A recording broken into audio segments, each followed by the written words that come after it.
शिवलिंग पर जल चढ़ाने के फायदे। चढ़ा हुआ जल पीना चाहिए या नहीं? अगर आप भी शिवलिंग पर जल चढ़ाते हैं तो इससे आपको बहुत ज्यादा फायदा होता है। शिवलिंग पर जल चढ़ाने के फायदे के बारे में तो दोस्तों, वीडियो स्टार्ट करने से पहले हमें कमेंट में जय भोलेनाथ जरूर बोलें।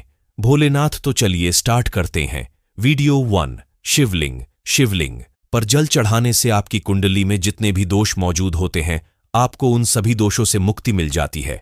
आपके वह सभी दोष दूर होने लगते हैं। 2। अगर आप नियमित रूप से शिवलिंग पर जल चढ़ाते हैं तो आपको धन संपत्ति की प्राप्ति होती है और आपकी समाज में इज्जत बढ़ती है। लोग आपको आदरपूर्वक देखने लगते हैं। 3।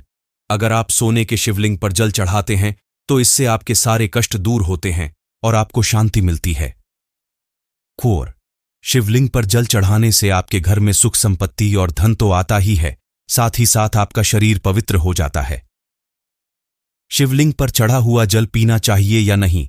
विद्वेसर संगीता के 22वें अध्याय के 18 श्लोक में यह बताया गया है कि जो जल शिवलिंग पर चढ़ाया जाता है उसे 3 बार थोड़ा थोड़ा पिया जाए तो इससे शरीर की कायिक, वाचिका एवं मानसिक ये तीनों प्रकार के रोगों से मुक्ति मिलती है। इसलिए शिवलिंग पर चढ़े हुए जल को थोड़ा थोड़ा करके 3 बार पी सकते हैं। शिवलिंग पर मूंग चढ़ाने के फायदे। आपको यह तो मालूम होगा कि सावन महीने में भगवान शिव से अगर कोई मनोकामना मांगो तो वह अवश्य पूरी होती है। तो कहा जाता है कि अगर आप सावन महीने में शिवलिंग पर मूंग चढ़ाते हैं तो संतान की सुख की प्राप्ति होती है। सोमवार को शिवलिंग पर क्या चढ़ाना चाहिए? अगर आप जानना चाहते हैं कि आप सोमवार पर शिवलिंग पर क्या चढ़ा सकते हैं तो आप सोमवार के दिन शिवलिंग पर कच्चा दूध चढ़ा सकते हैं और साथ ही साथ आप शिवलिंग पर बेलपत्र एवं चावल भी चढ़ा सकते हैं। शिवलिंग पर जल चढ़ाने का मंत्र। अगर आप शिवलिंग पर जल चढ़ाते हैं तो आपको उसके लिए मंत्र उच्चारण करना पड़ता है। शिवलिंग पर जल चढ़ाते समय हमें मंदाकिन्यास्तु यद्वारि सर्वपापहरम शुभम तदिदम कल्पितम देव स्नानार्थम प्रतिग्रहिताम श्री भगवते सांब शिवाय नमः स्नानियम जलम समर्पयामि इस मंत्र का उच्चारण करना चाहिए। आप ओम नमः शिवाय इस मंत्र का भी उच्चारण कर सकते हैं। शिवलिंग पर जौ चढ़ाने के फायदे। अगर आप सोमवार के दिन शिवलिंग पर जौ चढ़ाते हैं तो इससे आपके परिवार में सुख समृद्धि आती है और आपके परिवार के सदस्यों के बीच आपसी प्रेम बना रहता है। आपको शिवलिंग पर जौ चढ़ाने के बाद उसे पंडित या किसी जरूरतमंद को दान देना चाहिए। शिवलिंग पर सरसों का तेल चढ़ाने के फायदे। 1.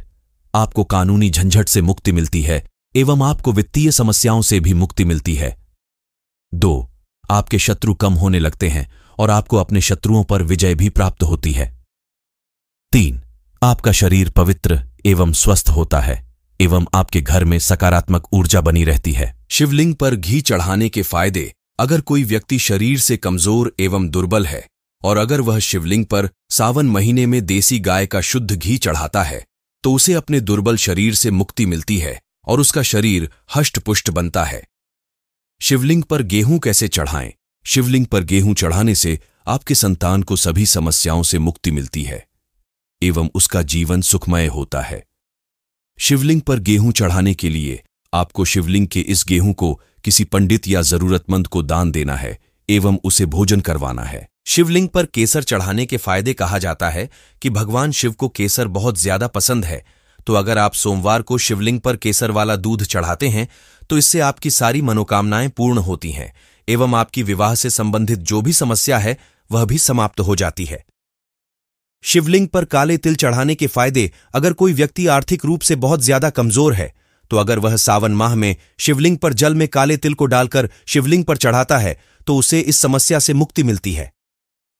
शिवलिंग पर चावल चढ़ाने के फायदे। कहा जाता है कि अगर कोई व्यक्ति शिवलिंग में प्रतिदिन चावल के 5 दाने चढ़ाता है तो शिवजी बहुत ज्यादा प्रसन्न होते हैं और उस व्यक्ति की सारी मनोकामना पूरी होती है और उस व्यक्ति के घर में सुख समृद्धि एवं धन संपत्ति बनी रहती है। शिवलिंग पर गुड़ चढ़ाने से क्या होता है? अगर आपको धन की समस्या है तो आप शिवलिंग पर गुड़ चढ़ा सकते हैं, क्योंकि गुड़ मीठा होता है, तो अगर आप इसे शिवलिंग पर चढ़ाते हैं तो यह अपने स्वाद अनुसार ही परिवार में मिठास लाता है तथा आपकी धन की समस्या कम होती है। शिवलिंग पर कौन से लोटे में जल चढ़ाना चाहिए? अगर आप शिवलिंग पर जल चढ़ा रहे हैं तो आपको हमेशा सोने, चांदी या फिर तांबे के पात्र का ही उपयोग करना चाहिए आपको कभी भी स्टील या लोहे के लोटे का इस्तेमाल नहीं करना चाहिए। शिवजी पर कितने बेलपत्र अर्पित करने चाहिए, वैसे तो इसकी कोई निश्चित सीमा नहीं है कि आपको शिवजी पर कितने बेलपत्र अर्पित करने चाहिए, लेकिन लोगों का मानना है कि 3 से लेकर 11 बेलपत्र शिवजी पर अर्पित करने से शुभ होता है। सोमवार व्रत के नियम। सोमवार का दिन भगवान शिव को समर्पित है। इस दिन अगर व्रत किया जाए तो व्यक्ति की सारी मनोकामना पूरी होती है।